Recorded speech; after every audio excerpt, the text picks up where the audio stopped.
नमस्कार साथियों, S Kumar e learning YouTube channel में आपका हार्दिक स्वागत है। साथियों, इससे पहले के टॉपिक भाषा एवं व्याकरण में हमने भाषा की परिभाषा के बारे में, भाषा के प्रकारों के बारे में अध्ययन किया था। इसके पश्चात हमने व्याकरण क्या है, व्याकरण की परिभाषा और व्याकरण के महत्वपूर्ण कौन कौन से अंग होते हैं इसके बारे में चर्चा की थी।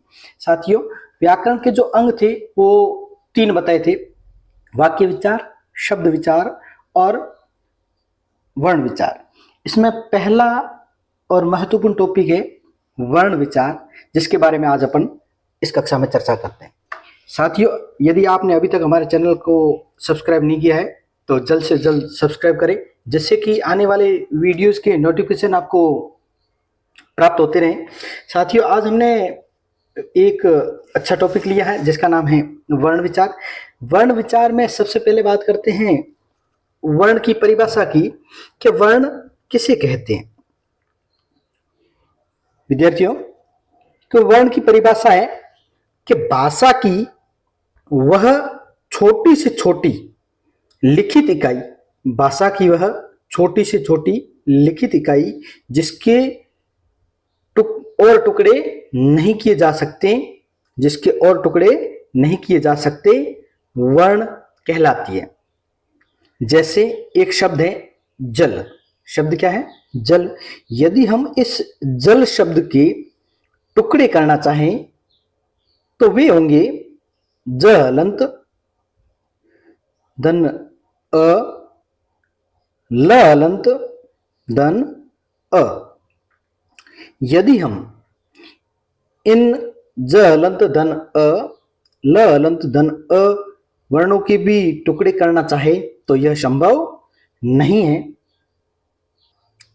इस प्रकार हम कह सकते हैं कि ज हलंत धन अ, ल हलंत धन अ, ये हमारे क्या है? ये वर्ण है। क्या है? वर्ण है। वर्णों के मेल से शब्द बनते हैं, शब्दों के मेल से वाक्य निर्मित होते हैं, वाक्यों से ग्रंथ या भाषा निर्मित होती है। इस प्रकार वर्ण भाषा का मूल आधार है। वर्ण भाषा का क्या है? मूल आधार है। ऐसे हम आगे देखते हैं कि हिंदी में या हिंदी भाषा में वर्णमाला में वर्णों की संख्या कितनी है। लिखित आधार पर देखें तो हिंदी भाषा में वर्णों की संख्या कितनी है? 44 है। जैसे इन वर्णों को मुख्यतः 2 भागों में बांटा गया है, जिन्हें हम 2 भागों में बांटते हैं। पहला है स्वर और दूसरा है व्यंजन। जैसे अंग्रेजी में इसको स्वर को वोवेल्स कहते हैं, व्यंजन को कॉन्सोनेंट्स कहते हैं।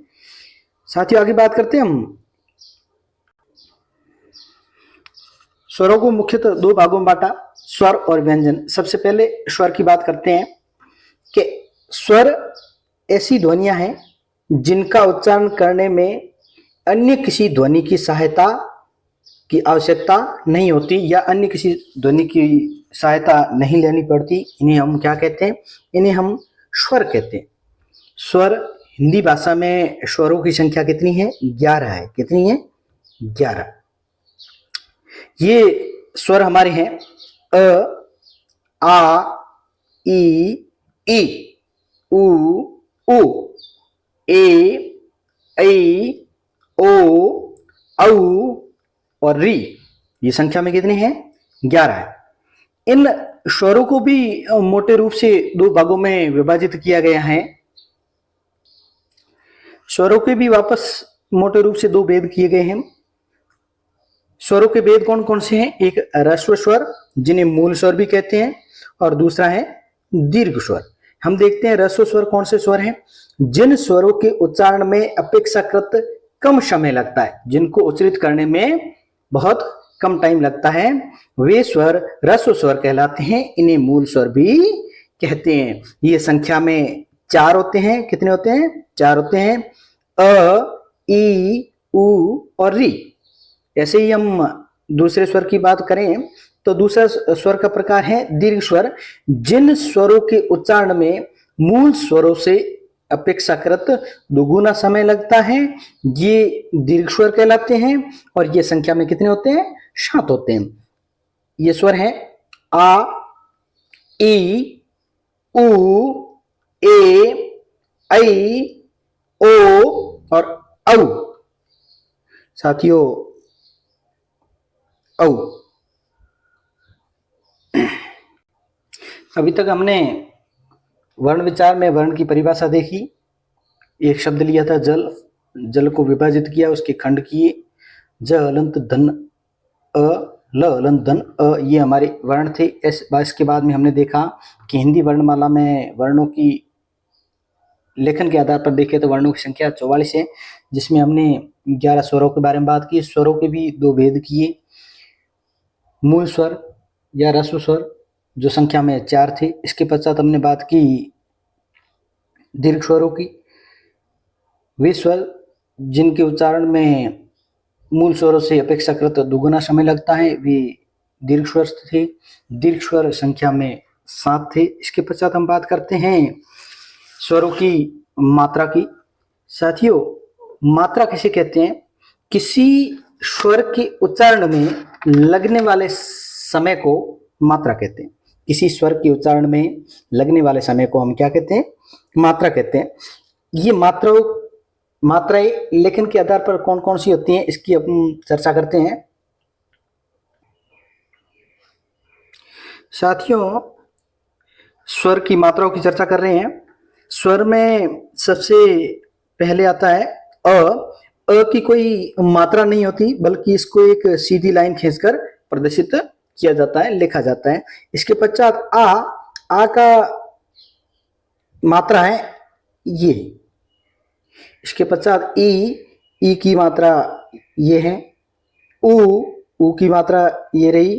इसके बाद में उ, बड़ा उ, इसकी मात्रा ये रही। इसके बाद में ए। इसके पश्चात आई। इसके पश्चात ओ और इसके पश्चात औ और सबसे अंत में री की मात्रा दी गई है। साथियों, ये थी स्वरों की मात्राएं। मात्रा किसी स्वर के उच्चारण में लगने वाले समय को कहते हैं। स्वर की मात्राएं हमने देखी 10 मात्राएं थी। साथियों, मात्रा देख रहे थे। मात्राओं में अ की मात्रा, आ की मात्रा, ई की मात्रा। साथियों, एक बड़ी ई की मात्रा भूल गए थे।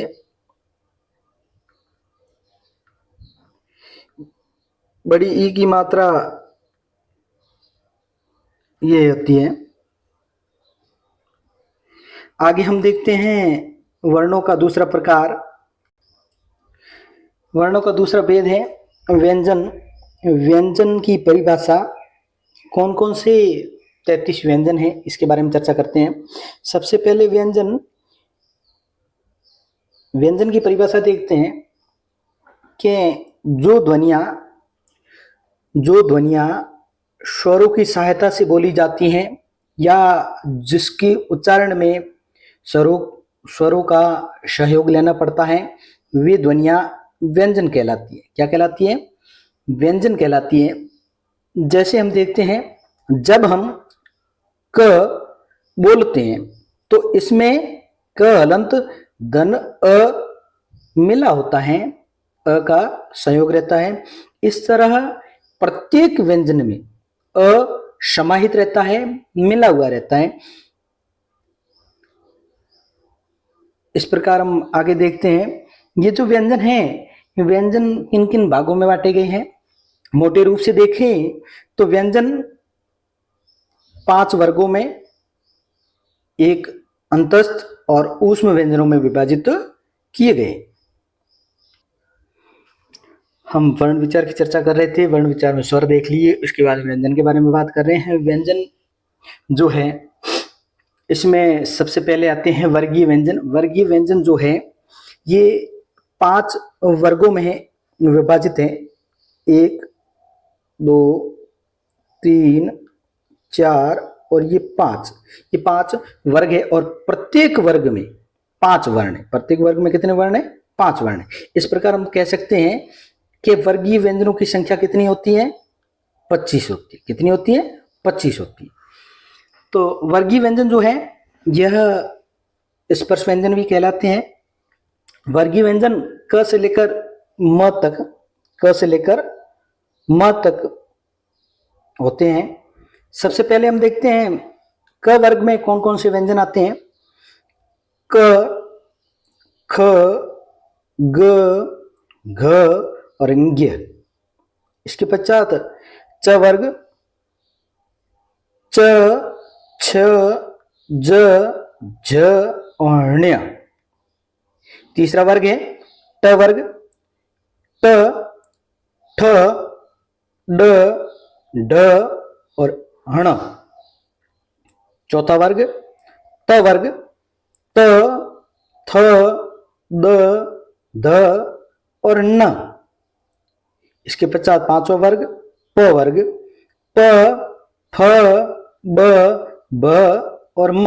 इस प्रकार हम देखते हैं कि वर्गीय व्यंजन संख्या में 25 होते हैं। क से लेकर म तक 5 वर्ग पाए जाते हैं, क, च, ट, त और प वर्ग, और प्रत्येक वर्ग में 5 वर्ण पाए जाते हैं।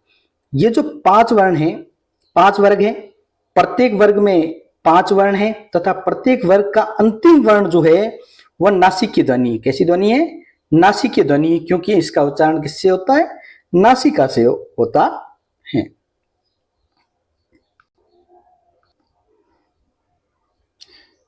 व्यंजनों में वर्गीय व्यंजनों को हमने देखा।